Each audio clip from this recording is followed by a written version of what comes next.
massive thank you to our sponsor, Kaltura, and also to our headline sponsor, Choose to Rent. So I'm delighted now to be welcome and joined by Roland Renshaw, the CEO of VX, who will be talking around building the ETL Digital Twin. So it follows on really nicely from the last session, and you were saying you've got a great use case of digital twins from the last session. So really happy to be hearing what you did in this. And also, for any questions from the audience, you can use the QR code there and ask the questions, or feel free at the end or during to ask questions as well. So over to you. Brilliant, thank you very much. Hello everybody.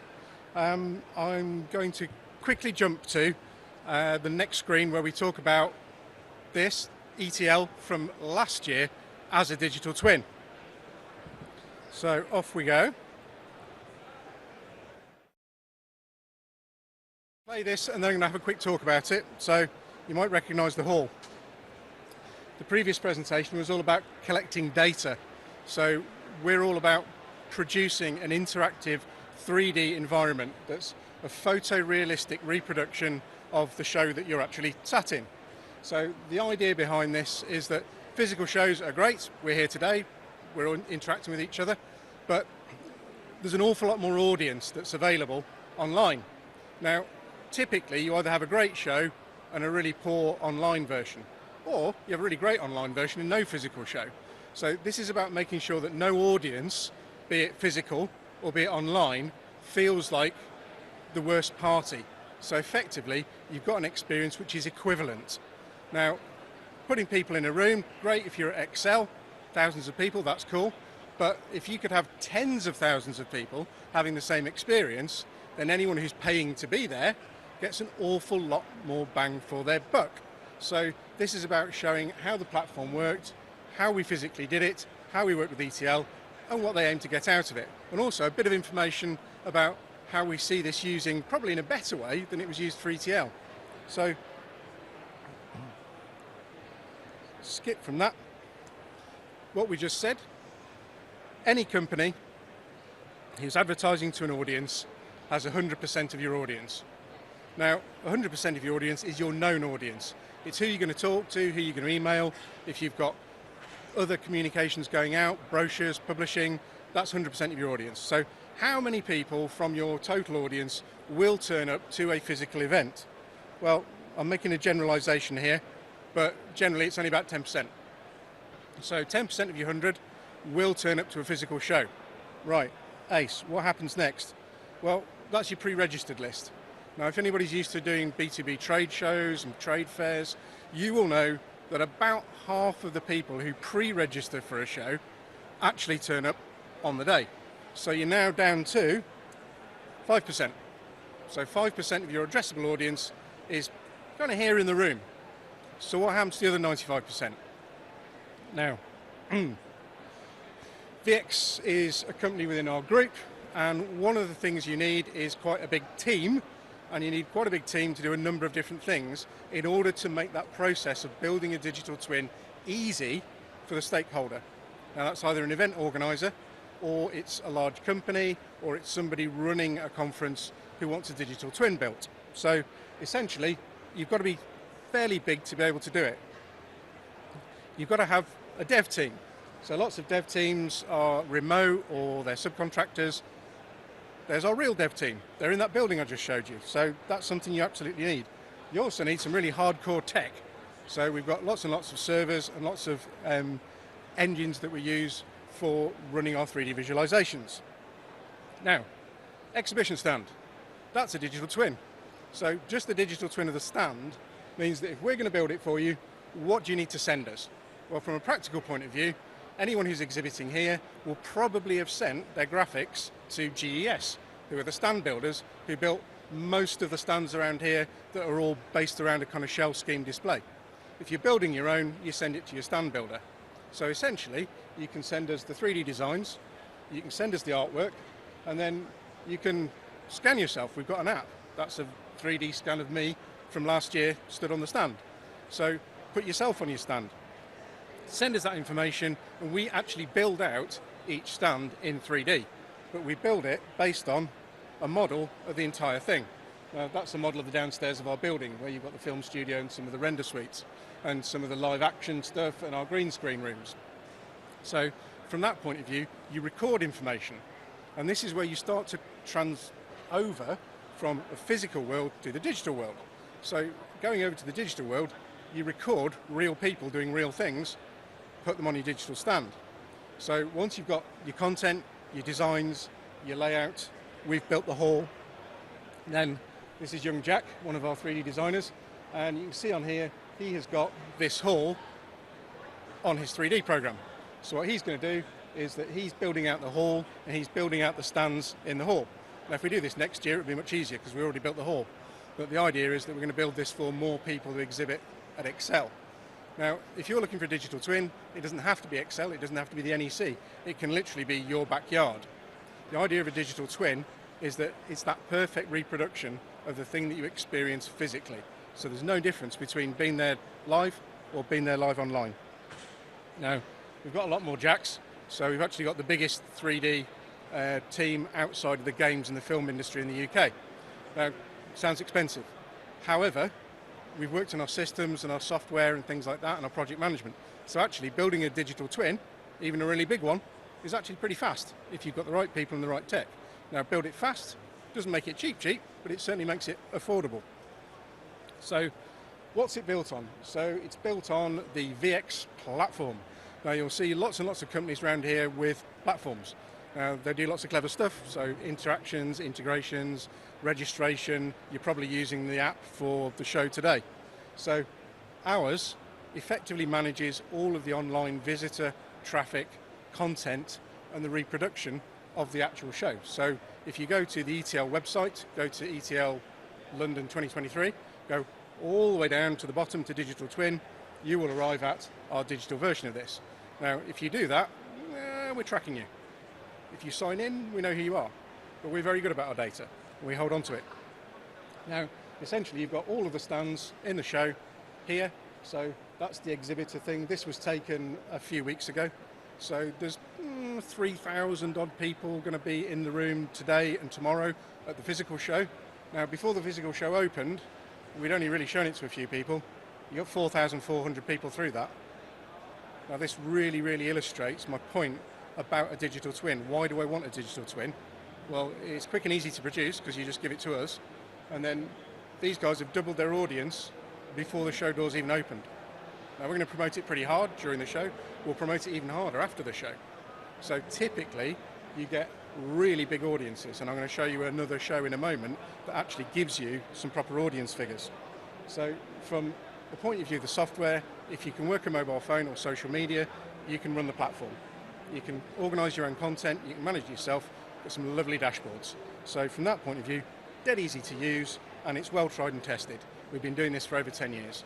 Awful lot of investment in the platform. We've got about 800 venues, all live, all on the platform. We can take 1 million people simultaneously. So in terms of figures, not a problem. In terms of interactions, not a problem. So these are sort of barriers that have held up before to doing a really good digital twin. Now, moving on, if we're going to build a digital twin, it's not perfect for everything. If you're going to do a knitting show at your local church hall, don't build a digital twin, not your target audience. So I'm just going to give you the top 5 examples where you would use a digital twin. Now, number 1, high value audiences. People are going to buy expensive stuff. And it's also people who are time poor, okay? Also, if they're geographically very spread out, that's very helpful. Now, typical example, medical conference. We did a medical conference. There was a company there that sells CT scanners. CT scanners are about $8 million each. So all of the surgeons and all of the medical staff who wanted to go to the show are all still at work. They're not going to travel all the way to one place in America to go to one show. But they might get some time off during the day, or more likely during the evening or the weekend. Now, we've looked at millions and millions of people going through the platform, and the idea that you visit a trade show during the day is wrong. You tend to visit it in the evening or the weekend. You'll be surprised how many people in Western Europe are online looking at digital things at 4 o'clock in the morning. It's really high. So from that point of view, it's convenience, and we're going to come back to that in a minute. So if you've got a show that's physical, but your digital twin has got a chance of getting that high value audience that's geographically spread and time poor, then Digital Twin is for you. Now, if you sell a CT scanner for $8 million, then absolutely it's worthwhile as well. So number one. Number two, what happens when the thing that you're selling is really expensive, really big, or in an inhospitable location? Brilliant example, oil rig. We built a virtual oil rig. We run seminars and events on the oil rig. You go on the oil rig, it looks real, it feels real, but you go on a browser. You don't need a VR headset, you just need a phone, a laptop, or a tablet. Now, you can go on, you can interact with everybody there, and you don't have to get a scary helicopter out into the North Sea. So that's a bonus. Now, number three, your audience is below the age of 25. I know I'm wearing well, but I'm not below the age of 25. However, if you have an audience that is below the age of 25, especially if they're COVID generation, they literally don't want to go out. They would prefer to stay at home. Now, actually, that audience also spends money. So if you're selling graphics cards, PC things, trainers, gadgets, that audience is super valuable. Now, you're not going to get them out of their bedrooms unless it's really, really good and their parents let them. So, quite frankly, a digital twin should be your first choice for that audience. Now, number four, your audience is potentially huge. I mentioned this. Say ETL was massively popular and there were like 300,000 people suddenly decided they wanted to go. It was the thing, they had to be here. Now, if you marketed your event properly, that could happen. If you're doing a physical event, unless you book the Super Bowl, not going to happen. So from a digital twin point of view, your venue can have as many people as you like through it. We use a cloud-based system, it's super secure, it's instantaneous, and you can have 1 million people there simultaneously having the same experience. So if you've got a really big audience, digital twin is your thing. Now, I mentioned this before, so kind of number 5's a cheat, but it's the retail opportunity. If you've got lots and lots and lots of people who are going to buy a small, low-value item, not a very big, very large, expensive one, this can still work for you. Now, it can work for you because if you get thousands and thousands and thousands of people coming through, maybe you've got an affiliate scheme with Amazon, or maybe you're selling e-commerce directly off your stand. Now, my frustration for years and years and years is I go to an exhibition, I see some really cool stuff. I want to buy the cool stuff, but they won't sell it to me. It's an exhibition. We're here to show you things. Now, why don't we have the physical one where you get to go see it, point your phone at it, bring it up on your phone, go to Amazon, buy it, or go to their shop, buy it. Why not turn it into a retail opportunity? Now, if your physical and your online audiences are all buying online, then you might have a few people, 100 people in the room. You might have a few thousand online. If a few thousand are buying online, that's going to pay for your event. So there is a different revenue stream here to take advantage of. So, I'll give you another example. The world's largest virtual exhibition is Printing Expo Online. Incidentally, if anybody's really, really interested in that, then Mr. Wayne Beckett, there he is, actually manages Printing Expo Online, and he's a VIP guest of ours today and tomorrow. So he's available to talk to, so you don't have to take my word for it. You take the word of somebody who's actually running the world's largest virtual show. So how big is Printing Expo Online? Well, it's Bellstat. It looks a bit like the NEC, looks a bit like some of the German places, but it's 100,000 square meters, that's meters, not feet, of exhibition space. Now, 100,000 square meters, you can fit an awful lot of stands and some really big ones in there. So, it can also look pretty sexy. I'm not saying this doesn't look sexy, it looks very nice, some really nice stands here.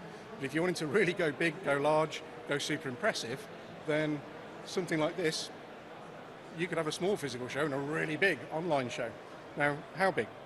Now, these figures, Wayne, these are from a while ago, but there's a stand list, 40-odd exhibitors, that's cool. You can go there, it looks just the same as it does when you go to a physical one, except when you click on the stand, you physically go there. You don't just read information about it. Now, this is a while ago, and I think it's more like 102,000 people now, so this is quite a long time ago. This was just after it opened. I really need to change this slide, don't I? Yeah, so at 35,000 people through the show, that's pretty good, yeah? So from a digital twin point of view, 35,000 people versus a few thousand physical, it's not either or. Why not do both? Let's have both. Let's have physical in the room, let's have online, let's boost your numbers, get an awful lot more return on investment for those stakeholders and sponsors and exhibitors who've paid to go to the physical show. Yes, it's more expensive, but if you get digital twin as well, isn't that a good thing? 102,000, I'm just going to say 102,000. There are other advantages. Now we're Event Technology Live, we're here physically, we all came on a train or a plane or a car, and the reality is that that still has to happen, and it's still a good investment. However, what we're saying with Digital Twin is that if you're going to boost your audience massively, you can boost your audience while being sustainable, while giving better accessibility. You can increase the footfall to your physical show. Now there's an awful lot of anxiety for people who organise physical events by saying, well, hey, if I do a really good job of digital, will anyone turn up on the day? Well, yeah, they will. If they're going to interact with it all year round, they know what they're going to see, they're part of a community, more people will turn up on the day. Absolutely guaranteed, and we've got the figures to back it up. You can create communities, we can increase brand value, and if you've got a show that you own, and that show you might sell one day, is that show going to be worth more if it's only a physical one, or is it going to be worth more if the portfolio is balanced between a physical show that's really popular and really good, and a digital online digital twin that's also really popular and really well visited? Pretty sure that business is going to be worth more money if you're using both digital and physical than just doing one or the other. Now, it's a bit cheeky, probably shouldn't put it in, but unless you're doing digital properly, you're almost certainly getting left behind. Now, from the point of view of Netflix, Amazon, need I say more, from a retail point of view, from the way we interact, you know, our entire life works on these. So from that point of view, why would you not have a digital twin? And if you're not having a digital twin, at some point you're going to get left behind. So that is just the truth. Now, what do? We've got some film studios, we produce really great interactive content that you can feed into a digital twin. One of the key things about having a digital twin is using your digital twin. Invite people in, show them cool stuff, have live debates, do all the things that you would do here, but do it all year round. So doing it all year round keeps that audience engaged. So instead of it being the poor cousin, it's something you invest equally in your physical and digital shows. Surprise, surprise, like next with the catalogues and the show and the shop fronts. Then if you actually look after all of your areas, then you're going to have a better product. So we're part of the Marketing Technologies group. We do marketing, we do film studios, we do VX, and we do translation. That's the end of my quick run round about how we built ETL online. Have we got any questions? Sorry, that was really quick, that wasn't it? It was like, and have we got any questions? I'm going to put a headset on so I can hear what's going on. Otherwise we wouldn't hear anything. Thank you. That was really interesting, and you know, I love the bit around sustainability and monetization as well. And there's a couple of questions that have come in. One of them linking on to the monetization piece, which is how much additional sales resource will I need to successfully monetize a digital twin? Haha, very good question. There's two options. You can use your own sales team. So if you've got a sales team who is selling a physical show, physical stands, physical things, we can help train them and they can sell them both at the same time. So as long as they invest a little bit of time in getting training from us, you can use your existing team. So not a lot more. We can also do a turnkey service, whereas if you've got a very large show and everyone's super busy and you just need somebody to sell the digital twin for you, then we will build a sales team around it, we will sell it for you. Okay, that's really interesting. So how far in advance would you need warning if someone was to tap into that and use your team, your sales team? My chief of operations will literally kill me if I don't say 6 months. 6 months is ideal because you get time to explain it to everyone, to walk them through the packages, everybody gets time to pick what they want and design it just the way they want it, and it's all delivered beautifully and in lots of time. The reality is, we've built these in a week. Yeah. And I think the good thing is as well, it creates more inventory, doesn't it? So if you've got an event that's wall-bound and you've run out of floor space to sell, now you've got more inventory to sell, so you can just add 100%. More revenue onto the bottom line, which is really good, isn't it? You must see that quite a lot. We do, and the nice thing is that if you've invested in a physical event as an exhibitor or a stakeholder, you've made your graphics, you've thought about your presentations, you've done all your artwork, it's all ready to go. So from that point of view, if you can just package it up and send it over, then hey, no more work, because we'll just reuse it all for you. When you're selling this to potential customers, what are the main sort of objections that you hear? Where do people feel most nervous about using it? So, two layers of customers. The customer who owns the event has probably PTSD from COVID, where they thought their business was going to disappear, and digital was the only way forwards. So that gives them a bit of anxiety. And there's also what I mentioned earlier, is that there's an awful lot of anxiety from people who say, well, if I do digital really well, my physical one is going to dwindle. Now, if your physical one's going to fall apart, it's going to happen anyway. So really invest in both. And you don't need to do the whole hog. You can just do small parts of the area. You can do sponsored areas. You can do interactions. You can dip your toe in the water. It doesn't need to be the whole hog. Yeah, I think as you say, a lot of people are scared it's and/or, but you can have both, and actually it can enhance. But I always say, like, it's a digital overlay, isn't it? It's a digital component. It could be 5%. It's a digital component. It could be 90%. But it's up to you, Absolutely. and I'm sure you can tailor it, can't you, to people's needs? Very much. And it's about that commercial discussion as well. People are anxious about it because they've got to understand it. How much resource do I need to put in to think about this, and how do I interact it into my plans? You know, what's that overhead look like? And again, it's lower than you think. But it's like any new technology, change takes a little bit of time to get used to. But we've got ETL and events and places like that to thank for the fact that people are more familiar with technology now. So I think that barrier of anxiety and that kind of, I'm going to have to learn something else, is probably backing off quite a bit now. Yeah, and I think it's really good that you said you provide training. We do. I think that's a big area, isn't it? I'll come back onto that, but we'll go on to another question which is interesting is, so do the exhibitors also get leads? And if so, how does it work? Good question. So you get a dashboard. Now, if it is a free-to-access event, nobody has to register, it's just public access, then you get statistics, which will show you who's been on the stand, what have they looked at, any interactions we follow. So you get a really good data set for that. And from a marketing point of view, if your ROI is based on numbers, that's good. That's all you need. Yeah. However, if you're going to register people to come in, then we also offer a CRM part of the dashboard, and that will tell you exactly who's been on your stand, and it will give you their contact details. So actually, you can go onto there and you say, all right, well, how many people looked at this individual product? Who looked at it the longest? Who looked at it the most times? And that will literally, you press a button and it will tell you who to call. I'm going to call the top 5 people who are the most interested in this product. Brilliant. I'm not wasting my sales resource. So from a sales point of view, their ROI isn't lots of big numbers, it's like just a few, but only the people that will buy something. So the dashboard kind of does that. It's, if you pay for a stand, it comes with it, or if you're not paying for the stand and the organiser's paying for the stand, there's a small cost to get into the dashboard.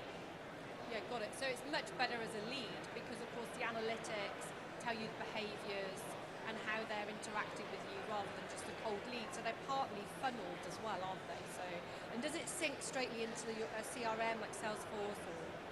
Yeah, we've got an open API and we already link to SAP, Salesforce, a whole bunch of others, as well as some of the event tech apps that you'll see here.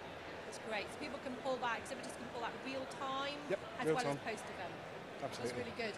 And then what about smaller niche events that are built more around a conference? How does that work? Do you still support those types of events?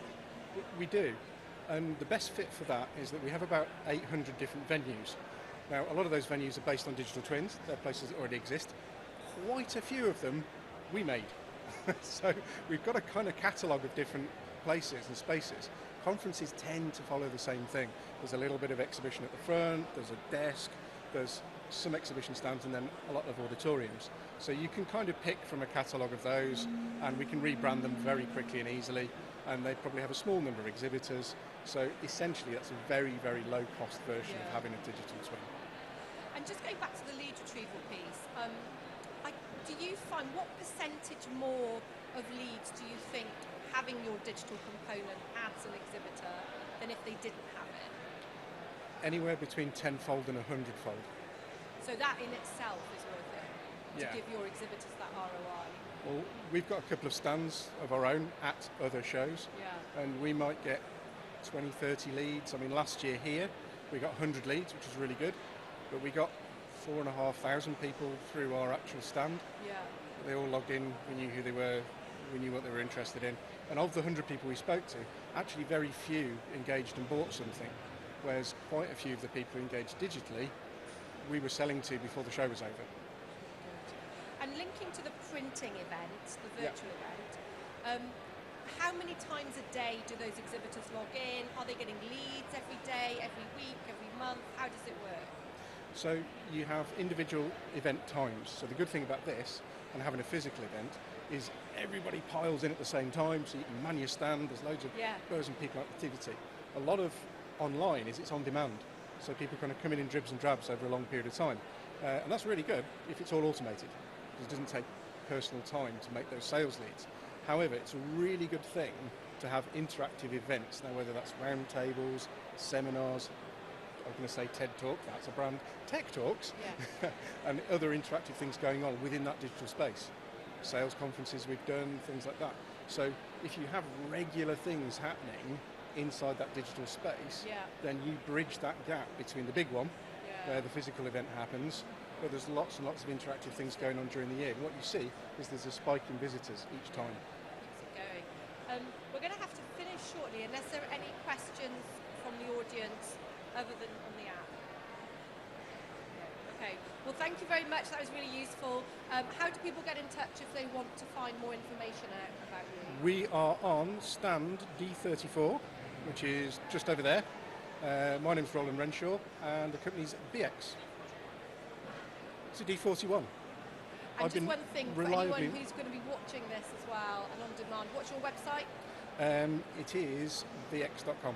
Brilliant, thank you so much.